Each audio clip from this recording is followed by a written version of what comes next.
On peut appliquer des post-FX, donc des effets par-dessus des calques 2D. Dans ce mode, ces effets s'appellent des modifieurs. Pour les appliquer, il suffit de faire clic droit sur le calque sur lequel on souhaite les appliquer. Ici, j'ai une vidéo qui est un calque 2D. Je vais pouvoir donc appliquer des post-FX, donc des modifieurs 2D. Je fais clic droit sur la vidéo, et ici j'ai ma catégorie modifieurs avec des sous-catégories. C'est ce qu'on va explorer ensemble. La catégorie couleur va vous permettre d'avoir accès rapidement à des post-FX de couleur. Exemple, le Hue Saturation Luminance va me permettre ici, dans ces paramètres, de contrôler la Hue, la saturation et la luminance de mon média.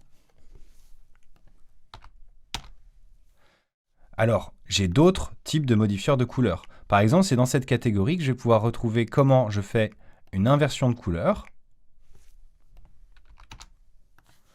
C'est dans cette même catégorie que je vais pouvoir, par exemple, rajouter de la vibrance à mon média, ou alors venir contraster à l'aide d'un color function. Pour ça, je crée le modifieur color function, et dans la fonction, je viens jouer avec ces paramètres. Il existe aussi d'autres types de post-FX. Par exemple, la catégorie Distort va vous permettre de déformer votre média.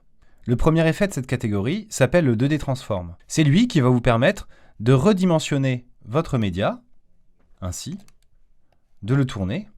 Le paramètre Wrap Mode va quant à lui vous permettre de choisir si vous voulez répéter le média, le répéter en miroir, en edge, en noir, en blanc ou en transparent.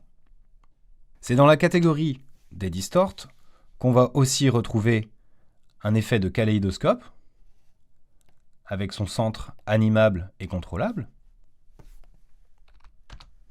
La catégorie Stylize va vous permettre de, par exemple, pixeliser votre média en jouant ici sur le paramètre de Value pour augmenter la taille des pixels ainsi générés.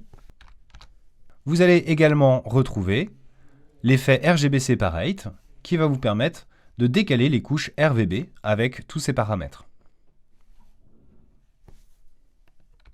Il existe également une catégorie, celle des blurs, dont le principal est l'effet flou. C'est dans cet effet que vous allez pouvoir flouter votre média, mais également retrouver des presets qui vont vous permettre de vous ajouter des glows, des radials, des zooms. Il en existe beaucoup, ça va être à vous d'explorer un petit peu cet effet pour voir les possibilités. La catégorie Utility contient le freeze qui vient vous stopper le rendu de l'image. Il en existe également un très puissant appelé le CompoBase mais qui fera l'objet d'un tuto bien à part. Enfin, il existe la catégorie des ISF Modifiers. Ces ISF sont des shaders qui ont été développés par des personnes tierces et qui sont téléchargeables sur le site editor.isf.video. La particularité de ces modifieurs, c'est qu'ils dépendent de fichiers. Exemple, le Bloom, lui, vient chercher un fichier qui est le bloom.fs. Vous pouvez retrouver les ISF dans le Standard Pack.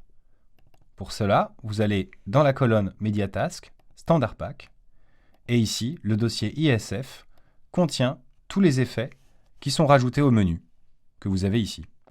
Ainsi, vous pouvez simplement drag and dropper un ISF sur le layer en question, ou en rajouter autant que vous voulez.